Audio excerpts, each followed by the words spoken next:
നമസ്കാരം.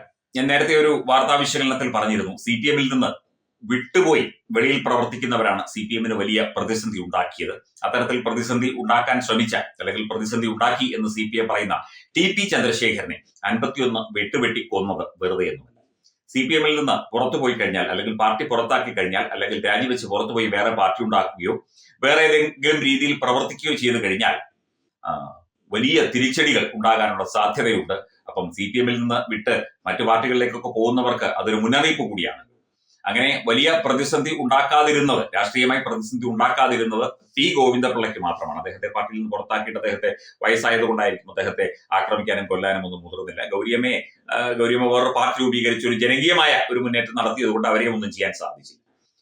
എന്തൊക്കെയായാലും പാർട്ടിയിൽ നിന്ന് പുറത്ത് പോയ അല്ലെങ്കിൽ പഴയ പാർട്ടി പ്രവർത്തകരും DYFIയുടെയും ഒക്കെ ചുമതലയും CPM-ന്റെ ചുമതലയും ഒക്കെ കണ്ണൂർ ജില്ലയിൽ ഉണ്ടായിരുന്ന KC ഉമേഷ് ബാബു കഴിഞ്ഞ ദിവസം ഏഷ്യാനെറ്റിന്റെ ചർച്ചയിൽ ഒരു കാര്യം പറഞ്ഞു. 1986 MV രാഘവനെ പാർട്ടിയിൽ നിന്ന് പുറത്താക്കി CMP രൂപീകൃതമായി.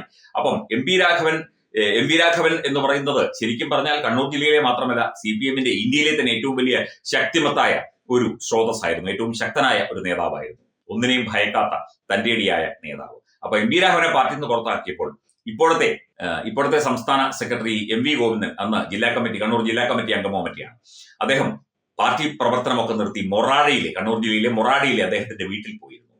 അതിനുശേഷം പിന്നീട് CMP അത്ര ശക്തമായ ഒരു മുന്നേറ്റമായി കടന്നു വന്നില്ല. അതുകൊണ്ട് വീണ്ടും CPM-ലേക്ക് MV ഗോവിന്ദൻ തലയിൽ മുണ്ടിട്ടുകൊണ്ട് തിരിച്ചു വരികയായിരുന്നു എന്നുള്ള ഒരു അഭിപ്രായ പ്രകടനമാണ് KC ഉമേഷ് ബാബു ഈ ചർച്ചയിൽ നടത്തിയത്. 86 CMP രൂപീകരിക്കുന്നു.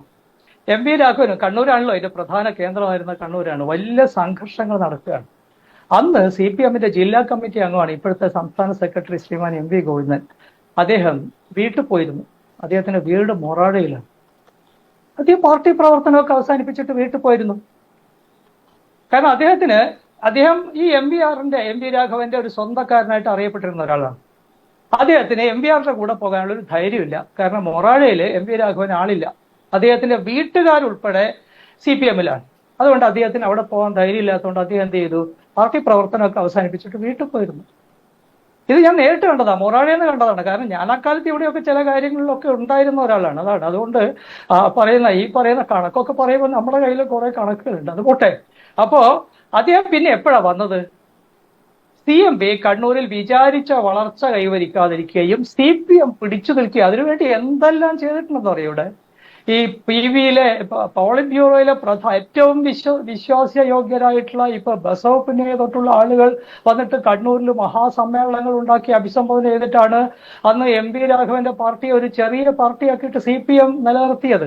അല്ലെങ്കിൽ വലിയ തോതിലുള്ള ഒരു പാർട്ടിയായിട്ട് ആ പാർട്ടിക്ക് വളരാൻ സാധ്യതയുണ്ടായിരുന്നു. അപ്പോ ഇപ്പൊ ലാഭം CPM ആണെന്ന് മനസ്സിലായപ്പോ തിരിച്ചു വന്ന ആളാണ് MV ഗോവിന്ദൻ മാഷ്. MV ഗോവിന്ദൻ മാഷ് ഇപ്പൊ പാർട്ടിയുടെ സംസ്ഥാന സെക്രട്ടറിയാണ്. അദ്ദേഹം വലിയ കാര്യങ്ങളൊക്കെ തന്നെ ഉറക്കെ വിളിച്ചു പറയുന്നുണ്ട്. പക്ഷേ 86-ൽ MV രാഘവനെ പുറത്താക്കിയപ്പോൾ ഇദ്ദേഹം തലയിൽ മുണ്ടിട്ട് വീട്ടിൽ പോയിരുന്നതും ഒളിച്ചിരുന്നതും ഒക്കെ KC ഉമേഷ് ബാബുവിന് നേരിട്ട് അനുഭവമുള്ളതാണ്. അല്ലെങ്കിൽ അദ്ദേഹം അത് പറയില്ലല്ലോ. അല്ലെങ്കിലും അങ്ങനെ ഈ പച്ച നുണ പറയുന്ന ഒരു വ്യക്തിയല്ല KC ഉമേഷ് ബാബു. അതുകൊണ്ടൊക്കെയാണ് അദ്ദേഹത്തിന് പാർട്ടിയിൽ നിന്ന് പുറത്തു പോകേണ്ടി വന്നത്. അതുപോലെ നിരവധി പേരുണ്ട് കേട്ടോ. പാണ്ഡ്യാല ഷാജി എന്ന് പറയുന്ന ആളുണ്ട്, KM ഷാജഹാൻ ഉണ്ട്. അങ്ങനെ പാർട്ടിയിൽ നിന്ന് പുറത്തുപോയ ഒരുപാട് പേരുണ്ട്. നമ്മൾ അവരുടെ ഒന്നും കാര്യം പറയുന്നില്ല. എന്തായാലും തലയിൽ മുട്ടിട്ട് പോയി ഒളിച്ചിരുന്ന MV ഗോവിന്ദന്റെ കഥ പറഞ്ഞത് ഇപ്പോൾ CPM-കാർക്കിടയിൽ ചിരി പടർത്തുന്ന ഒരു ചർച്ചയായി മാറി. കാരണം ഈ കഥ ആർക്കും അറിയില്ലായിരുന്നു. ഇപ്പോൾ ഏഷ്യാനെറ്റിലൂടെ ഇതെല്ലാവരും കണ്ടു. MV രാഘവന്റെ ഒരു അസോസിയേറ്റ് ആയിരുന്നു MV ഗോവിന്ദൻ. സ്വന്തം നേതാവിനെ പുറത്താക്കിയപ്പോൾ അദ്ദേഹം പാർട്ടി പ്രവർത്തനവും രാഷ്ട്രീയ പ്രവർത്തനം തന്നെ നിർത്തി വീട്ടിൽ പോയിരുന്നു എന്ന് പറയുന്നതിൽ അസ്വാഭാവികതയൊന്നുമില്ല. പക്ഷേ ഇപ്പോൾ പാർട്ടിയിലേക്ക് തിരിച്ചു വന്നിട്ട് ഈ വീരവാദം മുഴക്കുന്നത് കാണുമ്പോൾ പഴയ 86-ലെ കഥ പ്രിയപ്പെട്ട ഗോവിന്ദൻ മാഷ് നമ്മുടെ അടുത്ത സുഹൃത്തു കൂടിയാണ് കേട്ടോ. അദ്ദേഹം ഒന്ന് ഓർത്താൽ അത് വളരെ നന്നായിരിക്കും. ഭാരതത്തിലെ അതിപ്രശസ്തമായ ക്ഷേത്രങ്ങളിലേക്ക് മലയാളം ന്യൂസ് നെറ്റ്വർക്ക് സംഘടിപ്പിക്കുന്ന ആധ്യാത്മിക യാത്രകൾ. പ്രമുഖ ട്രാവൽ ഏജൻസിയായ യാത്രാനന്ദയുമായി ചേർന്ന് മലയാളം ന്യൂസ് നെറ്റ്വർക്ക് ഒരുക്കുന്ന യാത്രയിൽ ചുരുങ്ങിയ നിരക്കിൽ നിങ്ങൾക്കും പങ്കാളികളാകാം. ഭാരതത്തിലെ പ്രമുഖ ശക്തിപീഠമായ അസമിലെ കാമാഖ്യ ക്ഷേത്രത്തിലേക്കാണ് ആദ്യ യാത്ര.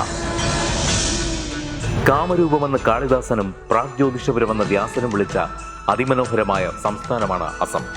സമമായി മറ്റൊന്നില്ല എന്നാണ് അസമിന്റെ അർത്ഥം.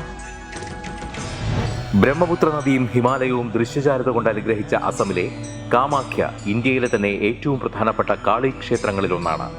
കാമാഖ്യ ക്ഷേത്ര സന്ദർശനത്തിനു ശേഷം കിഴക്കിന്റെ സ്വിറ്റ്സർലാൻഡ് എന്നറിയപ്പെടുന്ന മേഘാലയയിലെ ഷില്ലോങ് നഗരവും ചിറാപുഞ്ചിയും അതിമനോഹരമായ മഴക്കാടുകളും ഹിമാലയൻ കാറ്റ് ചൂളം വിളിക്കുന്ന താഴ്വരകളും മേഘങ്ങളെ ഉമ്മവയ്ക്കുന്ന ചെറുകുന്നുകളും കണ്ണാടി പോലെ ജലമൊഴുകുന്ന ഉമയാങ് നദിയും സന്ദർശിക്കുന്നു. ജീവിതത്തിൽ ഒരിക്കലെങ്കിലും കണ്ടിരിക്കേണ്ട ഈ അത്ഭുത ലോകത്തിലേക്ക് നിങ്ങളെ സ്വാഗതം ചെയ്യുന്നു. വിമാന ടിക്കറ്റും ചിലവുകളും ഉൾപ്പെടെ 65,000 രൂപ ചിലവ് വരുന്ന ഈ പാക്കേജ് 59,000 രൂപയ്ക്ക് മലയാളം ന്യൂസ് നെറ്റ്വർക്ക് നിങ്ങൾക്ക് ലഭ്യമാക്കുന്നു. ആദ്യം ബുക്ക് ചെയ്യുന്ന 5 പേർക്ക് 56,000 രൂപയ്ക്ക് ഏർലി ബേർഡ് ഓഫറും ലഭ്യമാണ്. കൂടുതൽ വിവരങ്ങൾക്ക് ഇനി പറയുന്ന നമ്പറിൽ ബന്ധപ്പെടുക. 8089001200 അല്ലെങ്കിൽ 7736549234.